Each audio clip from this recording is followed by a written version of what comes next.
What if the person you loved and lost suddenly walked back into your life? A single encounter like that can stir emotions you thought were long buried. Today's story is one of those, so powerful that it will linger deep within your heart, leaving you with a long, heavy sigh and perhaps even a few tears. Throughout the film, two timelines will unfold. In the present, everything is in black and white, while the past remains full of color. Hello everyone, welcome to ScreenVille. Today we're diving into the unforgettable story of Us and Them. The year was 2007. It was the day before the Chinese New Year holiday. Everyone was hurrying to spend time with their families. People were rushing to catch their respective trains, filled with the excitement of returning home for the holidays. The train was packed with hundreds of passengers. There wasn't even a spot to step. The ticket checker was inspecting tickets. A girl was searching for her ticket in her bag, but she couldn't find it.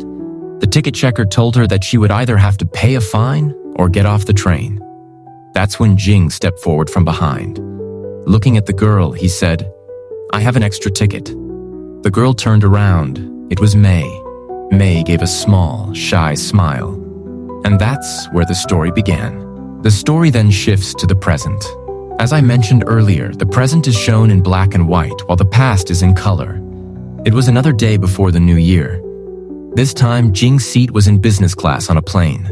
Suddenly, he noticed May boarding the same plane, but her seat was in economy class. May saw Jing as well. Eventually, their eyes met and she gave him a small smile. The story then flashes back to that 2007 train again. In a short time, Jing and May developed a close friendship. They enjoyed the journey together immensely. They discovered that their homes were in neighboring villages. Suddenly, the train stopped. Heavy snowfall had blocked the rail lines. They had to wait on the train. Time passed and there seemed to be no way for the train to continue. Their village wasn't very far, so they, along with other friends, decided to get off the train. From their story, we learn that Jing worked at a game development company, while May did various part-time jobs. Both lived in Beijing. Jing's mother had passed away, and every year during the New Year holidays, he would go to his father's home. May's parents were both alive, but divorced. Her father lived in the village, but May didn't like the village. She preferred Beijing. That's why the journey annoyed her. As they talked along the way, they approached the outskirts of the village. The story returns to the present again. Like that day years ago, heavy snowfall was delaying flights. Passengers were being asked to get off the plane. Jing took May's bag in his hands and said, "Come with me. A nearby hotel at the airport will accommodate passengers. Only business class travelers get a separate room." Since Jing was a business class passenger, he requested that May join him in the room. Sitting together, they reminisced about the past. The story then returns to that colorful past. May arrived and her grandfather's family was very happy to see her. Meanwhile, Jing's father had cooked a lot of food for his son to celebrate the new year. Jing was enjoying it playfully. Suddenly, he looked outside and saw May there, lighting fireworks with the children. Seeing May made Jing very happy. They laughed together. During this, Jing's father came out and Jing introduced May to him. Jing's father invited May to have dinner with them that night. That evening, May sat down to eat with Jing's other relatives. Everyone quickly grew fond of her.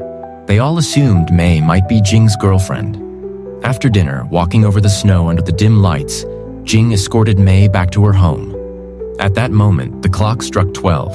The entire sky lit up with fireworks. Leaving the old year behind, a new year arrived. Jing shouted that he wanted to return to the village again and again. Meanwhile, May shouted that she wanted to marry a government employee in Beijing and make a home for herself there. It was the new year, and their wishes couldn't have been more different. After that, they returned to Beijing. May became busy with her part-time jobs, while Jing was occupied with his own work. Yet, they kept in touch.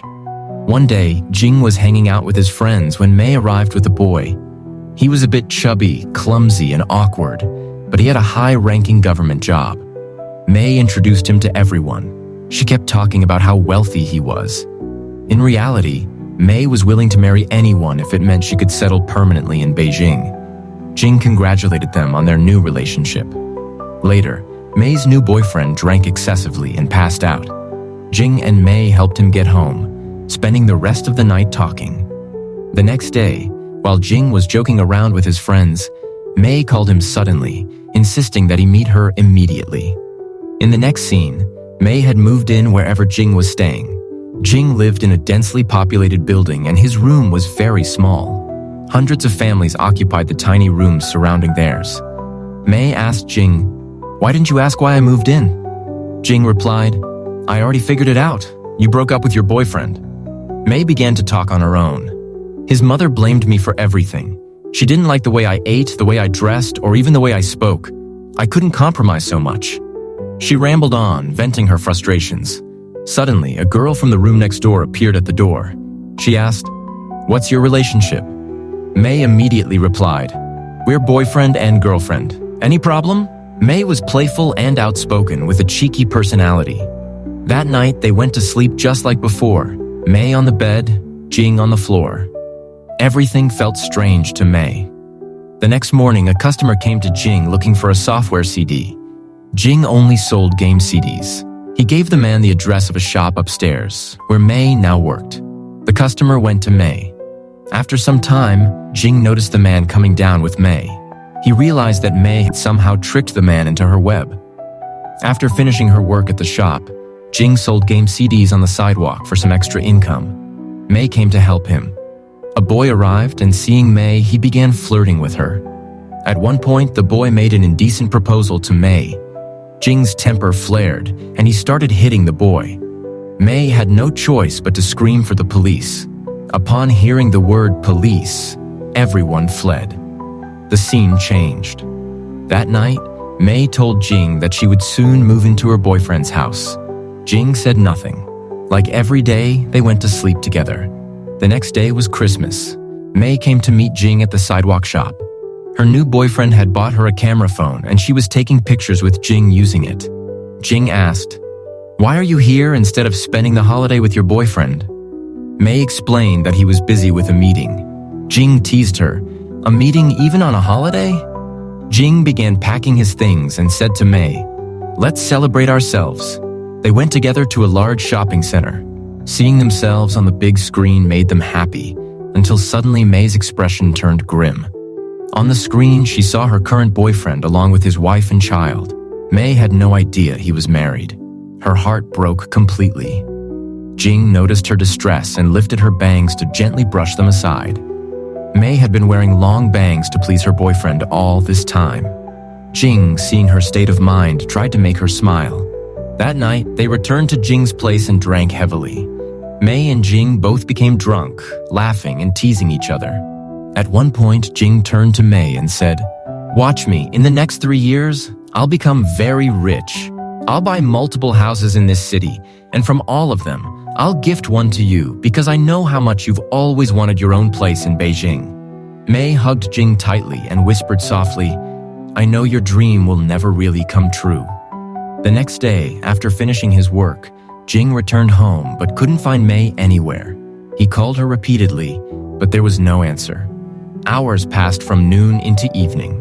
Still, Jing kept calling, growing increasingly anxious. Finally, May answered. Jing yelled at her, "Do you treat my room like a hotel? You come and go as you please. I am a human being and I care about you." May calmly replied, "I found a new boyfriend." Once again, Jing fell silent. The scene shifts to the present.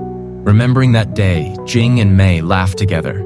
Their friendship had been so innocent, so childlike. Those memories now became the source of their smiles. But soon, even those smiles faded into silence. They stared at each other, their eyes glistening with tears. Beneath that quiet moment were countless memories of regret. The story returns to the colorful past. A few days later, May came to Jing's small room, but he wasn't there. Jing's friend told her that he had been taken by the police for selling pirated game CDs. May immediately went to the prison, but she couldn't meet him.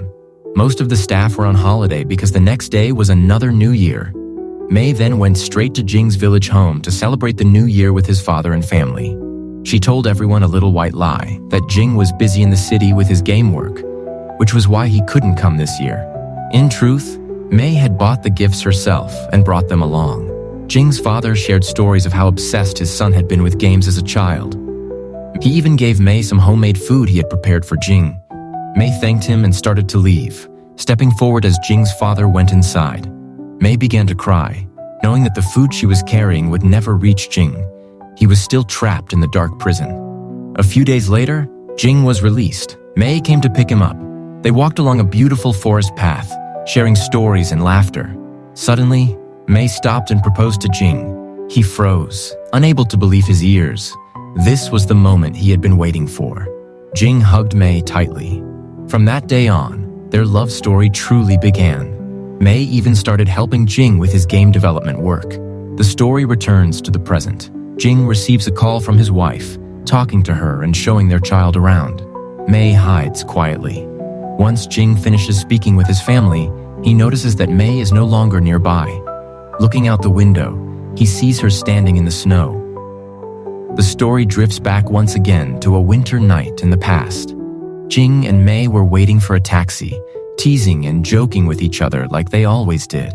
May refused to take a taxi. If she saved the fare, it meant they could afford another meal together. She even told Jing, "I'll find another part-time job soon. If I can support you a little more, you'll be able to focus on making your games." Jing comforted her. "We won't always be this poor. One day we'll be rich too." He hailed a taxi, and as May got in, she leaned her head out of the window and shouted to the city, "Beijing, remember this. One day we'll be rich. We'll drive around this city in our own car. Remember what I'm saying today." After that, Jing worked even harder. May did whatever part-time job she could find. To save money, they shared a single bowl of food between them. They had no regrets. At the end of each day, they were two of the happiest people in the world. It felt like the perfect love story. One night, May asked Jing, "We're the happiest couple on earth, aren't we?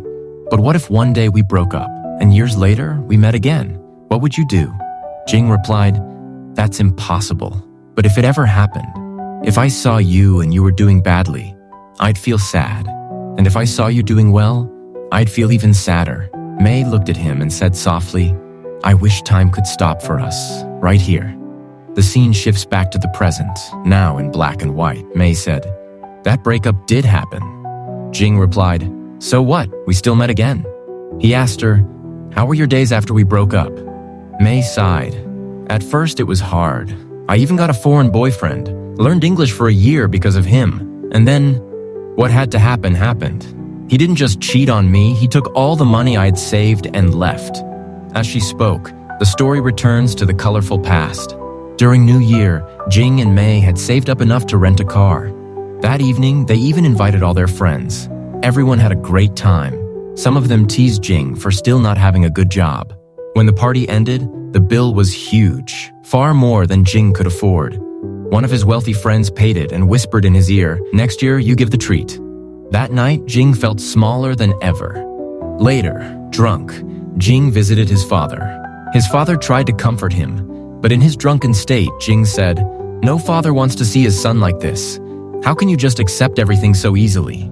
He even lashed out at his father. They drove back to Beijing in the rented car. Half asleep, Jing murmured to May, "You didn't want this kind of life either. You wanted your own place in Beijing, lots of money, a beautiful home." May replied quietly, "I don't want those things anymore. Right now, you're enough." Jing turned to her, angry. "You're pitying me. You want all those things, but I can't give them to you. So you're pretending you don't care."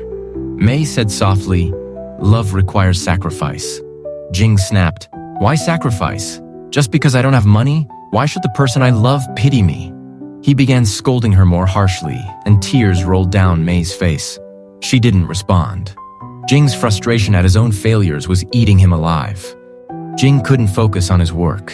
He treated his customers poorly over the phone, losing all patience and composure. One day, a customer came into the office and physically attacked him. Since then, Jing started smoking heavily and drinking even more. May sat quietly by his side. At a nearby table, two young men began teasing May. Jing, drunk and furious, immediately confronted them, hitting them without hesitation. May could no longer tolerate the chaos. She slapped Jing hard, shouting, "Go ahead, hit me too, do whatever you want." As the days passed, Jing's despair grew, and so did his recklessness.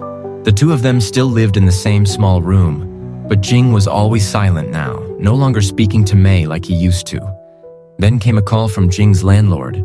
He was told to vacate the apartment the next day because a relative from the village was arriving to stay in the room. Jing's hopelessness deepened. The next morning, Jing and Mei packed all their belongings into a small van. They bid farewell to their old apartment and set off for a new place, a tiny basement room with minimal sunlight. Mei was utterly silent, staring out of the small window, tears always pooling in the corners of her eyes. Suddenly, her phone rang. It was a call from Jing's father. He had been trying to reach Jing without success. Mei handed the phone to Jing. His father's voice was calm but concerned. "Tomorrow is New Year's. Aren't you coming?" Jing snapped at him, frustrated. "So what if it's New Year? I have a party here tomorrow. I've bought plenty of food." His father remained silent, hanging up quietly, while an old friend of his came to have dinner. The father explained that Jing was busy with work and would come after finishing. Both father and son felt the pain of separation, yet neither could fully acknowledge it. Life often puts us in these moments where even the people we love most, we cannot reach out to or express our love to. That night, Mei noticed that only a small portion of food remained in the pot. She stopped eating and carefully set aside all the remaining food in a separate bowl for Jing. Tears welled up in her eyes as she realized she was becoming a burden on him with each passing day. Meanwhile, Jing continued playing his game, oblivious to everything around him. Mei finally stood up, her voice firm yet trembling. "I think maybe we should part ways here." Jing had headphones on, lost in his game, paying no attention to her words. Mei said her final goodbye and left. For a while, Jing continued playing, unaware that Mei had gone. When he finally realized she was gone, panic overwhelmed him. He ran to the train station, searching frantically for her everywhere, but she was nowhere to be found. Then he saw her, standing quietly on the other side of an empty train door. Jing froze. She didn't move. He stood there, on this side of the door, unable to speak. The train departed slowly, carrying Mei out of sight, leaving Jing standing alone, powerless and heartbroken. The story shifts back to the present, shown in black and white. Jing turns to Mei and asks, "What if I had stopped you that day? What would have happened?" Mei responds softly, "If you had stopped me, maybe our paths wouldn't have diverged. I would have stayed, holding your hand." Jing takes her hand, and together they begin to run through the snow. Jing has rented an expensive car, and they will return to Beijing via the bypass road, buying themselves a little more time together. Inside the car, they talk about their past, revisiting old memories. Jing says, "You're the best ex-girlfriend in the world." She replies, "Maybe you're right. There was a time when we had nothing, not even 2 meals a day. We roamed the city with empty pockets, and now, look at us. We have everything, except love." Jing shakes his head. "I can't even cry like you do anymore. I don't have that right. Now I have someone waiting for me at home. Life is like that. When our pockets were empty, we thought money could buy everything, even love. But now, we have money. We have someone by our side. And still, that love isn't there. And no, I can't buy it." Both of them sit in silence, tears streaming, each carrying unspoken regrets and longing in their hearts. The scene returns to the past, the day Mei disappeared from Jing's life. Jing had gone completely mad when he got home that day. From the next day, he began a different life. Everything he had lost for the sake of money, he vowed to reclaim. That night, he worked tirelessly on a game, creating it piece by piece. The game had 2 characters, a girl named Kelly and a boy named Lan. He had been working on it for a long time.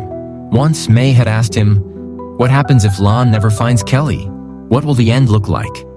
Jing had said, "Then the ending will turn completely black and white." And that's exactly what was happening in the movie's present. Jing also took a part-time job delivering food from house to house. But everywhere he went, he noticed that people were playing his game, and the final screen was turning black and white. Most players could not complete it. Soon, Jing's game became a massive hit. It was downloaded 15 million times.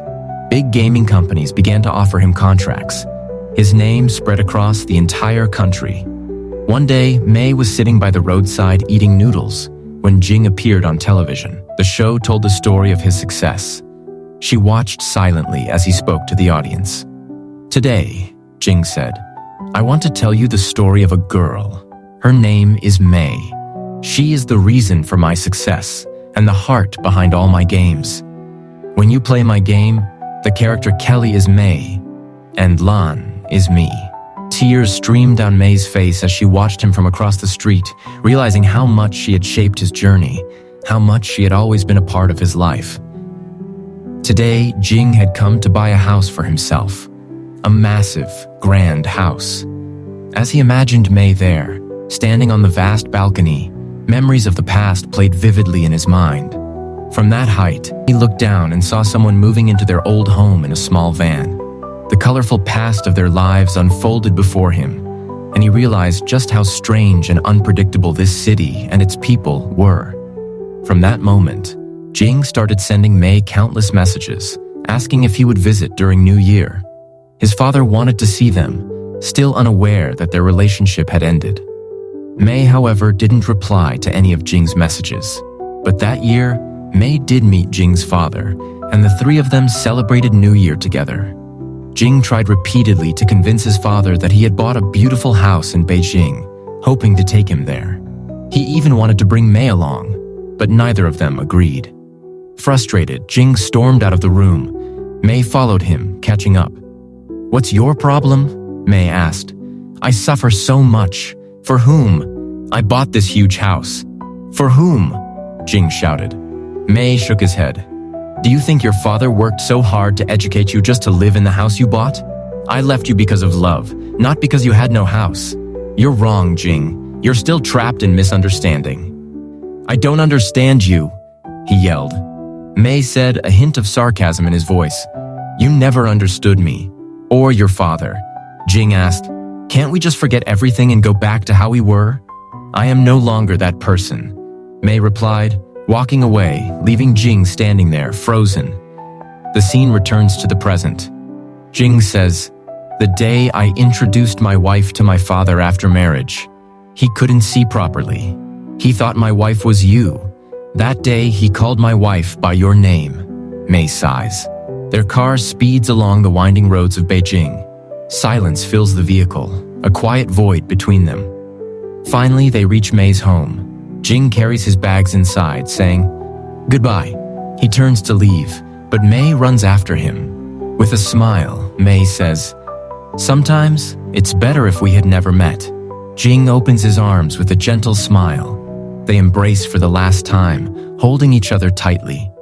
Jing leans in, softly whispering in Mei's ear, "Take care." Mei nods, replying, "I will." This was their final meeting, a farewell between two people who had once been inseparable. Jing's father, before passing, had left a letter for Mei, expressing his wish to always see them together. Every New Year, he had waited for Mei to come. Now, even though he is gone, Mei reads the letter, tears streaming down his face. After reading it, Mei sits down to play the game Jing had created. At the end of the game, Lan finally finds Kelly. Their touch brings color back into the world. On the screen, the words appear, "Lan will never forget Kelly." Slowly, even the black and white present turns colorful, and the story ends there. Thanks for watching. Don't forget to like, comment, and subscribe to ScreenVille for more amazing stories.